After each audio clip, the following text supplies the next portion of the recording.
Makwan called you out because he said it was a lack of sportsmanship following the KO of his teammate Nicholas Backstrom. What were your thoughts when he called you out? Well, it was a year later, so we was on the Germany card, on the same card, well, what I should have been on. So why didn't he call me out before that? Why didn't he call me out straight after that? It's took him a year to actually think that he can beat me. It took him a year to grow a set of nuts. He's just using that as an excuse. To be honest, if I was in his shoes, I'd want to fight someone who's not been injured, who's not at the lower ranks. That's personally me, and I think that a true fighter would do that. I want to fight. I want to climb the ladder. I want to fight. I want the belt. I want to be up there. I don't want to call someone out who's been injured, who thinks it's an easy route, but I ain't no easy route. So that just proves there that he wants to get all these wins and that. But I ain't no Andy Ogle. I ain't no Fulham. So on Saturday night, he's going to be upset. Trust me. You've said he's not on your level. Do you expect a quick win Saturday night? If I connect, I'll knock him clean out. If he wants to panic and go for a shoot, I might catch him on the way in. If he does get a flash takedown, I'm not scared, I'm not bothered, he's not going to sub me. I'll grind it out, I'll break him, and I will get the win. Manchester United TV, MUTV, have been following you for a special piece regarding this fight. What's it been like working with them and having them follow you around for a while? That's a dream come true because I'm a big Man United fan, so obviously the filming was starting prior to the Germany fight, and the loyal have stuck with me, and they've said that the documentary is looking better than ever, so getting this win on Saturday it'll be the perfect ending to the documentary. Play a big part in that in terms of the build-up, what he's been saying, what you've been saying, things of that nature. Yeah, they've got it all in, they've blended it in, so when the documentary's out, you'll all want to watch it because you'll see the true me, you'll see the true what my team's about, people around me, my coach, you'll see what we put in and you'll see how hard it is to do what we do, and you'll enjoy it. Mike, you've been out injured for a long time. Talk to us about the road back, the frustration that you've had to deal with while you've been away, and how it feels to actually be within just a few hours of getting back in the octagon again. It's hard, it's heartbreaking. Obviously, when I was injured, it's heartbreaking. It's the worst feeling in the world because I love what I do. I love to compete, I love to fight. So getting that taken away from me, it really hurts. But I've got good people around me, they keep me positive. I'm a positive person anyway. So as soon as I can, I'm back in the gym. I think I rested for 2 weeks and then I was rehabbing it straight away. Developing as a fighter, me and Darren every day in the gym, just trying to get better, and that's built confidence. I believe I'm a better fighter now than Sweden. I won't like to fight me, so yeah, everything happens for a reason, and I'll just take the positives out of it. I'm a better fighter now. A fight's a fight. Talk to us about the rush that you get in the octagon when you get a big knockout like you did the last time you stepped in there against Nicholas Backstrom. I mean, very few people get to experience an emotion like that and something as emphatic as that in a sport. So tell us how it feels to actually get something like that. It's an amazing feeling because you vision it. I visioned that before it happens. You vision it, you get that feeling, and so when it does happen, you believe in what you've thought about, you believe in what you visioned, and it all comes together, and it's just the best feeling in the world. And obviously I needed that fight against Backstrom because obviously again, coming off an injury, and I was coming off a loss as well, but there was nothing stopping me that night. I visioned it millions and millions of times in my head, and I knew I was going to get the victory, whether it would have been a 3-round war or an early finish. I prepare for a war, anything early is a bonus. So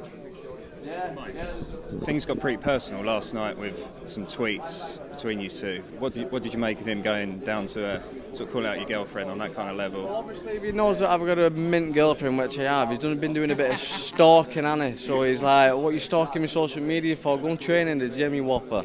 It's like, what are you doing? I have got a bird, and she is really good to me, and she's probably one of the best things I've got. But she's faithful. If you look at what's happened, he's not got a faithful girlfriend. So it's like, you just shot yourself in the foot, mate. How do you see things? I mean, you've been in the sport for long enough. The sport has completely evolved now to sort of, especially with social media. How do you find being a fighter now? You've got social media, you've got these press conferences online, all this kind of stuff. How do you deal with that as a fighter? Or do you just embrace it and move on? You seem to be enjoying yourself here today, for example. I'm embracing it all. You know what I mean? I'm living the dream. I'm doing what I love every day. And so all this now, I'm just embracing, I'm loving it, and I'll do these all day. If this is what it takes for me to live the life that I live, bring it on. I'm not bothered. What did You you fight- make of the Diaz and McGregor press conference yesterday? What's that? What did you make of the Diaz and McGregor press conference yesterday? It was funny. He's very witty, Conor, and obviously Diaz isn't very quick off the mark, just talking. So yeah, McGregor won the mouth battle, but we'll see who wins a proper fight. How do you see that fight going? I think if it gets to the later rounds, it could be a Diaz. But I think if it's going to be an early finish, it'll be Conor. Obviously, one of the big stories of his fight is also at Makwan. You know, he changed gyms. He switched over to SBG, and he said that it's been very different types of training there. Do you expect that to affect his performance, or do you see that maybe being like a benefit to you that he started training in a new way? It doesn't matter where he trains. It doesn't matter what he does. It doesn't matter anything what he does. It's all about what I do. But yeah, obviously he had his. He got upset and he got disrespected at his gym. Had to leave for whatever reasons. I'm not going to say right now, but everybody knows. Unfaithful misses. And then, but yeah, he went to SBG for 4 weeks. I thought my record of SBG fighters, no disrespect to them because we're a great gym. I've not lost to an SBG fighter. So, and then obviously for him to go to Conor McGregor's gym, he was the champion in our weight division. It's a bit of brown nose in my eyes. I don't want to go and train with Conor. One day I want what he's got. I'm gonna graft until I get there. I'll graft every day until I get there, whether he's still a champion or not. I won't go and train with him. So it's like you're just trying to test your ability by going there and get yourself a little confidence. Training there for 4 weeks, he's not going to learn anything. He's not going to develop as a fighter. He'll learn a bit of Irish twang. That's about it. Makwan's quite a tricky fighter. He has that the famous submissions that he does with a guillotine choke. Are you worried about that at all? No, I've worked endless hours on defending that and working on it, and I've got my own chokes and all that. So I'm not worried about what he brings to the table. You should be worried about what I'm going to bring. Manchester seems to be quite a hub for sort of upcoming fighters at the moment. Quite a few fighters in the spotlight. What is it about Manchester that sort of brings out the best in you guys? Just where we're from, we just love to scrap. But yeah, there's some good gyms in Manchester area. Everybody's because I think because the UFC is getting bigger now, and everybody's getting tuned in. Everybody wants to do it. So more gyms are opening, more people are getting into mixed martial arts, and us Manx, we're tough. We just love to scrap. Quite a few of the UK guys venture abroad to ATT, all the different gyms, TriStar, etc. Have you ever thought about going overseas to train, or do you find you get enough training in Manchester? Darren Morris, my coach, he's world class. I don't need to go anywhere. I think people go to other gyms because they don't have the confidence in the coach. I have 110% confidence in my coach, what he does to me and what he brings, and how much he's developed me as a fighter. He's like a Rubik's cube, what can't be solved. So yeah, I'll never leave. And to the people who do go to America, that's their choice. And last one quickly, sorry. How do you score the main event between Anderson Silva and Mike Bisping? Bisping's UK, I'm UK. I'm going to go with him all day. This is to beat Silva. This is his best chance. Now that you're back from injury, you're looking to stay as active as possible this year. Yeah, it kills me being injured, and it kills me not.